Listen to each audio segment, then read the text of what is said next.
जिसको हार श्रृंगार का फूल भी कहते हैं, जिसको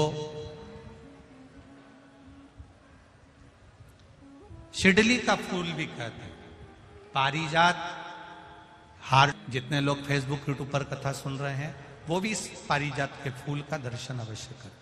और एलईडियां लगी हुई हैं, उन पर भी आप आराम से पारिजात के फूल का दर्शन कर सकते हैं।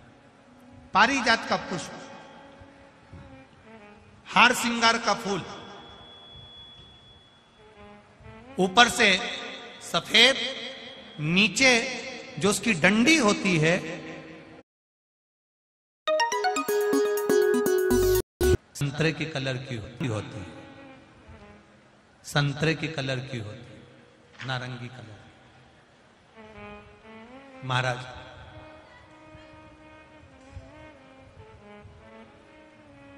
रात्रि में खिलने वाला ये फूल, रात्रि में जो फूल खिलता है ये पारिजात का, और हार श्रृंगार का जो ये पुष्प है जिसको हार श्रृंगार भी कहते हैं, पारिजात भी कहते हैं, और कहीं कहीं इसको शिडली का पुष्प भी कहते हैं।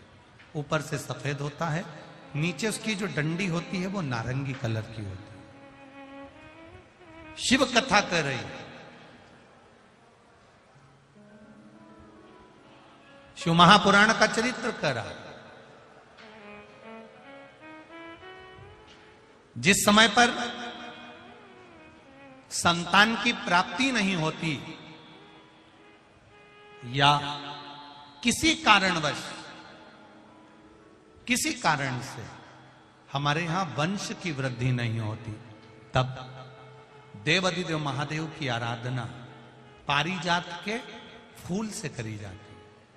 अब उस पुष्प को चढ़ाने का एक तरीका है, जरा ध्यान दीजिएगा। पंच पुष्प शिव महापुराण की कथा आप लोग सुनने के लिए बैठे हो, बड़ी आस लगाकर बैठे हो, उसको समझिए। पारिजात का जो फूल शिव जी को चढ़ता है, भगवान देवाधिदेव महादेव को चढ़ता है, जैसे ये शिवलिंग है, मान लो ये शंकर भगवान का शिवलिंग है, ये जलाधारी है, ये जल नीचे गिरने का स्थान। आप लोगों ने पहले कथा सुनी है ना सबने, आपको सबको मालूम होगा। राइट में गणेश जी का स्थान, लेफ्ट में कार्तिकेय का स्थान, बीच में अशोक सुंदरी की जगह। जहां पर यह शिवलिंग रखा है वो माता पार्वती जी का हस्त कमल, शिवलिंग के रूप में, शंकर भगवान के रूप में यह शिवलिंग है। ऊपर से जो एक एक बूंद जलाधारी नीचे गिरती है वो शंकर भगवान की 5 लड़कियां, जया, विषहरा, शामली बारी, दौतली और देव, ये शंकर जी की 5 बेटियां हैं।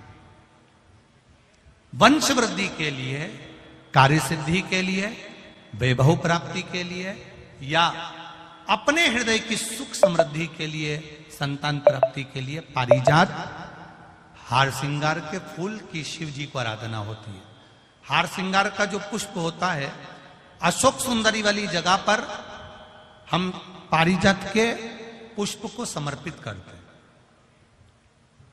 उसकी डंडी का जो मुख है वो शिवलिंग की ओर होता है जब अपन अशोक सुंदरी पर चढ़ाते हैं, और फूल का मुख इधर होता है।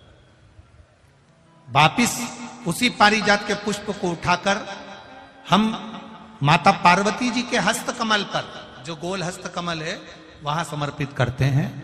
उस जगह पर माता पार्वती जी की ओर से जो पुष्प समर्पित किया जाता है, उसकी डंडी पारिजात की हमारी ओर होती है, पुष्प का मुख महादेव की ओर होता है। तीसरी जगह, जब हम पारिजात के पुष्प को अशोक सुंदरी पे से उठाकर जगत जननी के हस्त कमल पर रखते हैं, हस्त कमल पे से उठाकर देवाधिदेव महादेव के शिवलिंग पर रखते हैं, उस समय पर पारिजात के पुष्प की डंडी शिवलिंग के ऊपर होती है और फूल का मुख अपनी ओर होता है।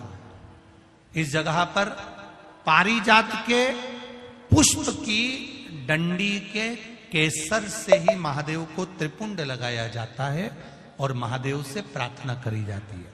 अब पारिजात के फूल का केसर कैसे बनाना है वो भी एक बार आप लोग अच्छे से समझे। जैसे मान लो अभी पारिजात का तो फूल यहां पर नहीं है, पर आप टीवी पर दर्शन कर रहे होंगे।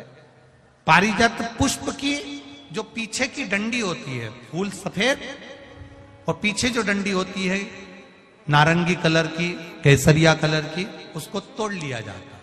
तोड़कर ऐसी 25-50 फूल की पीछे की डंडी को तोड़कर उसको रख दिया जाता है। उसको धूप में नहीं सुखाते, केवल घर में उसको एक कटोरी में या थाली में रख दो, वो धीरे धीरे सूख जाएगा। सूखने के बाद उसको पीस लो, पीसकर उसका चंदन तैयार हो जाएगा पारिजात फूल की उस डंडी का। और जिस समय वंश के लिए, सिद्धि के लिए, कार्य सिद्धि के लिए या वैभव प्राप्ति के लिए हम पारिजात का पुष्प देवादिदेव महादेव को समर्पित करते हैं, उस समय इसी को पानी में घोलकर देवादिदेव महादेव को जब आप लगाएंगे तो जैसे केसर घुलती है, केसर का जैसे कलर होता है, केसर जैसी सुगंध करती है, वैसे की वैसे ही ये पारिजात की जो डंडी आप लोगों ने सुखाई है, वही डंडी का जो चंदन बनाया है, शिव जी को लेपन करा है, उस समय पर अपने हृदय की बात आपने जो देवादिदेव महादेव को कही है, बस वही सुगंध हमारे जीवन में आना प्रारंभ हो जाती है। वो पारिजात हार श्रृंगार। अब जरा ध्यान दीजिएगा, हार श्रृंगार के पुष्प, पारिजात का जो पुष्प है, सोमवार की अष्टमी पड़ने पर यदि हम देवादिदेव महादेव की पारिजात के फूल से आराधना करते हैं, स्मरण करते हैं, तो उसका फल भी हमें अधिक प्राप्त होता है। पारिजात का पुष्प, हम तो यहां तक कहेंगे अगर आपके यहां हार श्रृंगार का पेड़ लगा हो, पारिजात का पुष्प यदि आपके यहां होता हो, रात को खिलता है, सवेरे मिलता है, ऐसा पारिजात का अगर वृक्ष आपके यहां लगा हो तो प्रयास कर लो। 12 महीने शिवरात्रि आती है, बोलो आती कि नहीं आती? आती है ना 12 महीने। 12 महीने शिवरात्रि आती है। कैलेंडर पर एक गोला बनाकर रख देना कि हमको ये शिवरात्रि आई है, हर महीने की शिवरात्रि तुम्हारे ध्यान में रहेगी।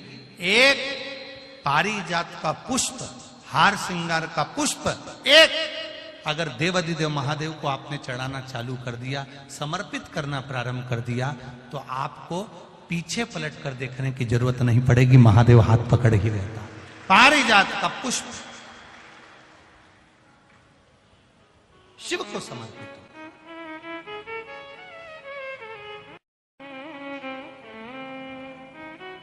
सफेद कलर का पुष्प है, आप टीवी पर दर्शन कर रहे होंगे।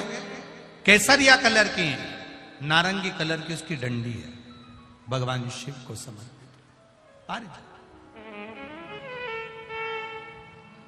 जब हम देवादिदेव महादेव को जल समर्पित करते हैं, भगवान शंकर को जब हम जल चढ़ाते हैं, उस समय पर भी भगवान को अगर तुम्हारे पास में थोड़ा सा पारिजात की जो डंडी है सुखाई है, आपने पारिजात फूल के नीचे की जो डंडी है उसको तुमने सुखाकर अगर चंदन बनाया है, तो वो चंदन आप प्रतिदिन भी देवादिदेव महादेव को समर्पित कर सकते हो। पारिजात पुष्प।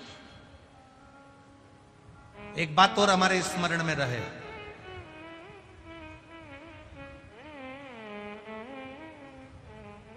भगवान शिव को जो ये 5 तरह के पुष्प समर्पित करे जाते हैं, इन पुष्पों की डंडी जो पीछे लगी होती है, इसको तोड़ा नहीं जाता शिव जी को चढ़ाते समय। इसका स्मरण आपको रहे।